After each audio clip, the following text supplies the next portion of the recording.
ನಮಸ್ಕಾರ ವೀಕ್ಷಕರೇ, ನೀವು ನೋಡ್ತಿದ್ದೀರಾ ಸೂಫಿ ನ್ಯೂಸ್. ನಾನು ನಿಮ್ಮ ರೋಹನ್ ವಾಗ್ಮರೆ. ಹಿರಿಯ ಮಹಿಳಾ ಪತ್ರಕರ್ತೆಗೆ ಅಗೌರವವಾಗಿ ಉತ್ತರಿಸಿದ ಶಾಸಕ ಆರ್.ವಿ. ದೇಶಪಾಂಡೆ ವಿರುದ್ಧ ಕರ್ನಾಟಕ ವೃತ್ತಿನಿರತ ಪತ್ರಕರ್ತರ ಸಂಘ ಮುಖ್ಯಮಂತ್ರಿಗೆ ದೂರು ಸಲ್ಲಿಸಿದರು. ರಾಜ್ಯದ ಹಿರಿಯ ನಾಯಕರು, ಮಾಜಿ ಸಚಿವರು ಹಾಗೂ ಹಾಲಿ ಶಾಸಕರಾಗಿರುವಂತಹ ಆರ್.ವಿ. ದೇಶಪಾಂಡೆ ಅವರು ಒಬ್ಬ ಹಿರಿಯ ಪತ್ರಕರ್ತೆ, ಒಂದು ಪ್ರಮುಖ ಚಾನೆಲ್ನ ಒಂದು ಮುಖ್ಯಸ್ಥೆ ಆಗಿರುವಂತಹ ಮೇಡಮ್ ಅವರೊಂದು ಪ್ರಶ್ನೆ ಮಾಡ್ತಾರೆ. ಸರ್, ನಿಮ್ಮ ಈ ತಾಲೂಕಿಗೆ ಯಾವಾಗ ಒಂದು ಮಲ್ಟಿ ಸ್ಪೆಷಾಲಿಟಿ ಆಸ್ಪತ್ರೆ ಬರುತ್ತೆ ಹೆರಿಗೆಗೆ ಅಂತಂದರೆ ಅವರು ಅವಾಚ್ಯ ಪದಗಳಿಂದ ನಿಂದಿಸಿ ಅವರಿಗೆ ಹೀಯಾಳಿಸುವಂಥ ರೀತಿಯಲ್ಲಿ ಮಾತನಾಡ್ತಾರೆ. ಒಬ್ಬ ಹಿರಿಯ ನಾಯಕರಿಂದ ಇಂಥ ಪದಗಳು ನಾವು ಅದು ಇದು ಪಡಲ್ಲ ನಾವು.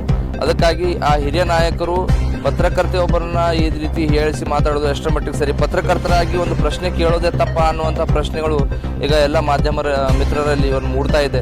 ಯಾಕಂದರೆ ಎಲ್ಲಾದರೂ ಪ್ರಶ್ನೆ ಕೇಳಿದರೆ ಶಾಸಕರಾಗಲಿ ಸಚಿವರುಗಳಾಗಲಿ ಈ ರೀತಿ ಮಾತಾಡೋದು ಸರಿ ಇರುತ್ತಾ? ಒಂದು ಸರ್ಕಾರದ ಶಾಸಕರಾಗಿ ಈ ಮಟ್ಟಕ್ಕೆ ನೀಚ ರೀತಿಯಲ್ಲಿ ಉತ್ತರ ಕೊಡ್ತಾರೆ ಅಂತಂದರೆ ನಾವು ಮತ್ತೆ ಮುಂದೆ ಪ್ರಶ್ನೆ ಕೇಳುವಾಗ ಸುಮಾರು ಸಾರಿ ಯೋಚನೆ ಮಾಡುವಂಥ ಪರಿಸ್ಥಿತಿ ಉಂಟಾಗಿದೆ. ರಾಜ್ಯದ ಮುಖ್ಯಮಂತ್ರಿಗಳು ಅವರ ಮೇಲೆ ಸೂಕ್ತ ಕ್ರಮ ಜರುಗಿಸಬೇಕು, ಸೋಮೋಟೋ ಅಡಿಯಲ್ಲಿ ಅವರ ಮೇಲೆ ಪ್ರಕರಣ ದಾಖಲಿಸಬೇಕು ಅಂತ ಹೇಳಿ ನಮ್ಮ ಕರ್ನಾಟಕ ರಾಜ್ಯ ವೃತ್ತಿನಿರತ ಪತ್ರಕರ್ತರ ಸಂಘದ ವತಿಯಿಂದ ಇಂದು ನಾವು ಬೀದರ್ ಜಿಲ್ಲಾಧಿಕಾರಿಗಳ ಕಚೇರಿಗೆ ತೆರಳಿ ಇಲ್ಲಿ ಮನವಿ ಪತ್ರವನ್ನು ಸಲ್ಲಿಸಿದ್ದೀವಿ. ಇದಕ್ಕೆ ಸಂಬಂಧಪಟ್ಟಂತೆ ನಮ್ಮ ಮುಖ್ಯಮಂತ್ರಿಗಳು ಅವರ ಮೇಲೆ ಕ್ರಮ ಕೈಗೊಳ್ತಾರೆ ಹಾಗೂ ಅವರು ಆರ್.ವಿ. ದೇಶಪಾಂಡೆ ಅವರು ಒಂದು ಹಿರಿಯ ಪತ್ರಕರ್ತರಿಗೆ ಕ್ಷಮೆ ಕೇಳ್ತಾರೆ ಅಂತ ನಾವು ನಮ್ಮ ಸಂಘಟನೆ ವತಿಯಿಂದ ನಾವು ಒತ್ತಾಯಪೂರ್ವಕವಾಗಿ ಅವರನ್ನು ಒತ್ತಾಯಿಸ್ತಾ ಇದ್ದೀವಿ. ನಾನು ಸೈಯದ್ ಮೊಹಸಿನ್ ಅಲಿ, ರಾಜ್ಯ ಮಾಧ್ಯಮ ವಕ್ತಾರ, ಕರ್ನಾಟಕ ರಾಜ್ಯ ವೃತ್ತಿನಿರತ ಪತ್ರಕರ್ತರ ಸಂಘ, ಬೆಂಗಳೂರು. परसों जो है एक घटना हुई है जहाँ पे एक एमएलए जो फर्स्ट टाइम नहीं है, जो बहुत बार जीत चुके हैं, उनसे एक सवाल पूछने पर एक पत्रकारिता जो फीमेल जर्नलिस्ट है उनको बिल्कुल ही ऐसी बात कही गई जो शोभनीय नहीं है, अशोभनीय है, और इसकी हम कड़ी निंदा करते हैं. और हम सरकार से भी गुजारिश करते हैं कि हमारे ऊपर वैसे ही बहुत हमले होते हैं, हमारे ऊपर वैसे ही जो है बहुत तीखे हमले करते हैं ज़बान से, आजकल तो बहुत ज़्यादा हो गए. तो ख़ासकर हमारी संगठन की तरफ से हम गुजारिश करते हैं कि आप आर.वी. देशपांडे जो बहुत सीनियर एमएलए हैं, जो हम उनसे उम्मीद करते हैं कि बहुत संयम रख के बात करेंगे, वो उनसे हम गुजारिश करते हैं सरकार से कि उनके ऊपर कड़ी से कड़ी जो है सज़ा दे, ताकि और वो माफ़ी भी मांगे, ताकि आने वाले वक्त में कोई भी जर्नलिस्ट को और ख़ासकर फीमेल जर्नलिस्ट के वास्ते ऐसी बात करना सोचे और कभी ऐसा ना कर पाए. हमारी गुजारिश है, हमारी संगठन की तरफ से हमने डीसी ऑफिस में हमारी मेमोरेंडम दिया है, वो जल्द से जल्द माफ़ी मांगे और उनके ऊपर कड़ी से कड़ी एक्शन हो, ये हमारी मांग है.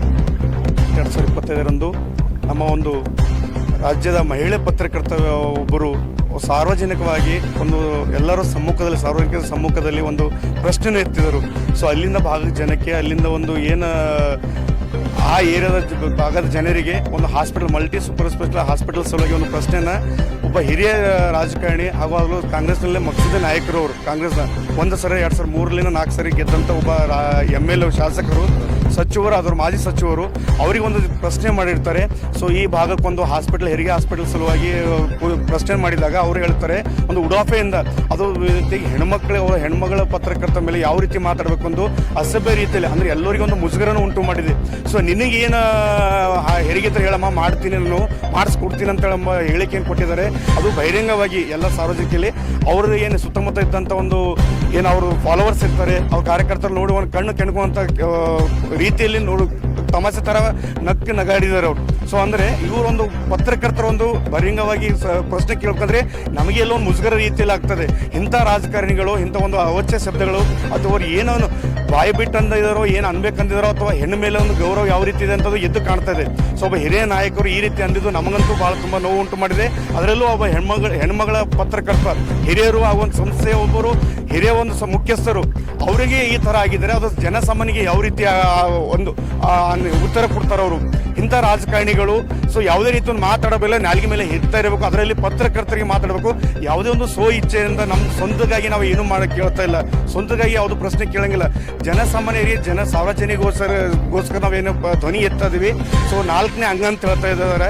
ಸೊ 4ನೇ ಅಂಗದ ಎಲ್ಲಿದೆ, ಅದು ಯಾವ ರೀತಿ ಹಕ್ಕನ್ನು ಇವರು ರಾಜಕಾರಣಿಗಳು ಒಂದು ಮಕ್ಸದಿಗೆ ಇದು ಮಾಡ್ತಾ ಇದ್ದಾರೆ ಎಂಬುದೇ ನಮಗೆ ತಿಳಿತಾ ಇಲ್ಲ. ಸೊ ಈ ರೀತಿ ಒಂದು ಅಸಭ್ಯವಾಗಿ ಮಾತನ್ನು, ಉಡಾಫೆ ಮಾತನ್ನು ಉತ್ತರ ಕೊಟ್ಟಿದ್ದಾರೆ. ಸೊ ಕೂಡಲೇ ಆರ್ ವಿ ದೇಶಪಾಂಡೆ ಅನ್ನೋ ಮಾಜಿ ಶಾಸಕರು, ಪ್ರೆಸೆಂಟ್ ಶಾಸಕರು. ಸೊ ಅವರ ವಿರುದ್ಧ ಸೊ ನಮ್ಮ ಒಂದು ಕರ್ನಾಟಕ ವೃತ್ತಿ ನಿರತ ಪತ್ರಕರ್ತರ ಸಂಘದ ವತಿಯಿಂದ ಬೀದರ್ ಜಿಲ್ಲೆಯಲ್ಲಿ ಇವತ್ತೊಂದು DC ಜಿಲ್ಲಾಧಿಕಾರಿ ಅವರಿಗೆ ಒಂದು ಮೆಮೊರಂ ಕೊಟ್ಟಿವಿ. ಮಾನ್ಯ ಮುಖ್ಯಮಂತ್ರಿಗಳು ಕೂಡಲೇ ಇವರ ವಿರುದ್ಧ ಕಾನೂನು ರೀತಿಯ ಸೂಕ್ತ ಕ್ರಮ ಕೈಗೊಳ್ಳಬೇಕು, ಸುಮೋಟೋ ಕೇಸ್ ದಾಖಲಿಸಬೇಕೆಂದು ನಾವು ನಮ್ಮ ಸಂಘಟನೆ ಪರವಾಗಿ ಒತ್ತಾಯಿಸ್ತೇವೆ. ಇದೇ ರೀತಿ ಮುಂದೆ ಯಾವುದೇ ಒಬ್ಬ ಪತ್ರಕರ್ತರಿಗೆ ಸೊ ಎಲ್ಲೇ ಹೋಗ್ಬೇಕಂದ್ರೆ ಆಲ್ರೆಡಿ ಬಹಳ ಸಲ ನೋಡ್ತಾ ಇದೀವಿ. ಸೊ ನಮ್ಮ ಪತ್ರಕರ್ತರಿಗೆ ಯಾವ ರೀತಿ ಇದಾಗ್ತದೆ, ಯಾವ ರೀತಿ ಅಧಿಕಾರಿಗಳಿಂದ ಧೋರಣೆ ಆಗ್ತದೆ, ಸೊ ಯಾವ ರಾಜಕಾರಣಿಯಿಂದ ಒಂದು ಇದಾಗ್ತದೆ ಅಂತ ಎಲ್ಲರೂ ನೋಡ್ತಾ ಇದೀವಿ. ಸೊ ನಾವು ಮಾಡ್ತಾ ಇರೋದು ನಮ್ಮ ಸ್ವಂತಕ್ಕೆ ಏನೂ ಮಾಡ್ತಾ ಇಲ್ಲ, ಎಲ್ಲ ಪತ್ರಕರ್ತರು ಮಾಡ್ತಾ ಇರೋದು. ಸೊ ಒಂದು ಸಾರ್ವಜನಿಕ ಹಿತಾಸಕ್ತಿ ಕಾಪಾಡ್ಕೊಳ್ಳೋಕೆ, ಸಾರ್ವಜನಿಕರ ಒಂದು ಹಿತರಕ್ಷಣೆಯನ್ನು ನೋಡ್ಕೊಳ್ಳೋಕ್ಕೆ ಸೊ ನಮ್ದು ಏನೇ ಇರುತ್ತೆ ಅದನ್ನು ನಾವು ಪರಿಪಾಲನೆ ಮಾಡ್ತೇವೆ. ಹಗಲು ರಾತ್ರಿಯಿಂದ ದುಡಿತಾ ಇರ್ತೀವಿ.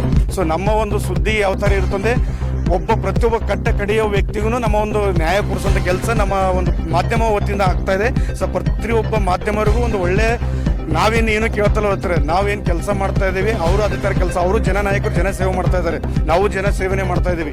ಸಾರ್ವಜನಿಕ ಪರವಾಗಿದ್ದೀವಿ, ಅವರು ಸಾರ್ವಜನಿಕ ಪರವಾಗಿದ್ದವು. ಸೊ ಮಾತಿನ ಮೇಲೆ ಒಂದು ಹಿಡಿತಾ ಇರಬೇಕು, ಮಾಧ್ಯಮದವರಿಗೆ ಒಂದು ರೆಸ್ಪೆಕ್ಟ್, ಒಂದು ಏನೋ ಗೌರವ ಅಂತ ಹೇಳ್ತಾ ಇದೀವಿ. ಸೊ ಗೌರವದಿಂದ ನೋಡ್ಕೋಬೇಕಂತೇಳಿ ಈ ರೀತಿ ಮುಂದೆ ಆಗಲ್ದಂಗೆ ರಾಜ್ಯ ಸರ್ಕಾರ ಎಲ್ಲ ರಾಜಕಾರಣಿಗಳಿಗೆ ಒಂದು ಎಚ್ಚರ ಕೊಡಬೇಕು. ಹಾಗೆ ರೀತಿ ಅವರಿಗೆಲ್ಲರಿಗೂ ಒಂದು ಸೂಕ್ತ ಒಂದು ಮಾರ್ಗದರ್ಶನ ನೀತಿಯಿಂದ ಅಂದ್ರೆ ಮಾಧ್ಯಮದವರು ಅಂದರೆ ಸೊ ಯಾವ ರೀತಿ ಇರಬೇಕಂತ ಒಂದು ಪಾಠ ಮಾಡಬೇಕಂತ ಮಾನ್ಯ ಮುಖ್ಯಮಂತ್ರಿಗಳವರು ಹೇಳ್ಬೇಕಂತೇಳಿ ಈ ಮೂಲಕ ತಿಳಿಸ್ತೇನೆ. ಮಾನ್ಯ ಮುಖ್ಯಮಂತ್ರಿಗಳಿಗೆ ಇನ್ನೊಂದು ವಿಶೇಷ ನಮ್ಮ ಒಂದು ಮನವಿಯ ಕೋರಿಕೆ ಇದೆ.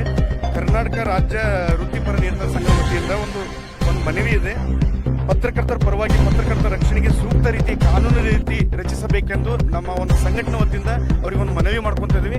ಈ ರೀತಿ ಯಾವುದೇ ಒಂದು ಅಹಿತಕರ ಘಟನೆ ನಡೆಯಲಾಗಲಿ, ಅವಶ್ಯ ಸಂಬಂಧ ಶಬ್ದಗಳ ನಿಂದನೆ ಆಗಲಿ ಅಥವಾ ಪತ್ರಕರ್ತರ ಮೇಲೆ ಹಲ್ಲೆ ಆಗಲಿ ಅಥವಾ ಯಾವುದೋ ಒಂದು ದೂರದಲ್ಲ ಬಂದರೆ ಸೊ ನಮ್ಮ ಒಂದು ಕಾನೂನು ರೀತಿಯನ್ನು ರಚಿಸಿ ನಮಗೊಂದು ಅನುವು ಮಾಡ್ಕೊಳ್ಬೇಕು. ಮಾಧ್ಯಮದವರಿಗೆ 4ನೇ ಅಂಗಾಯ ಎಲ್ಲ ಹೇಳ್ತಾ ಇದ್ದೀರಿ ಆಗಿಲ್ಲ, ಬಟ್ ಈ ರೀತಿ ಒಂದು ವೇಳೆ ಪತ್ರಕರ್ತರ ರಕ್ಷಣೆಗೆ ಸೂಕ್ತ ರೀತಿಯ ಒಂದು ಕಾನೂನು ರಚಿಸಿದರೆ ಅದು ಒಂದು ನಿಜವಾದ ಕಾನೂನಿನ 4ನೇ ಅಂಗ ಅಂತ ಭಾವಿಸ್ತೀವಿ. ನಾವು ತುಂಬ ಹೆಮ್ಮೆ ಪಡ್ತೀವಿ, ಖುಷಿ ಪಡ್ತೀವಿ. ಇದು ನಮ್ಮ ಒಂದು ಸಂಘಟನೆ ವತಿಯಿಂದ ಧ್ವನಿ ಎತ್ತಾ ಇದ್ದೀವಿ.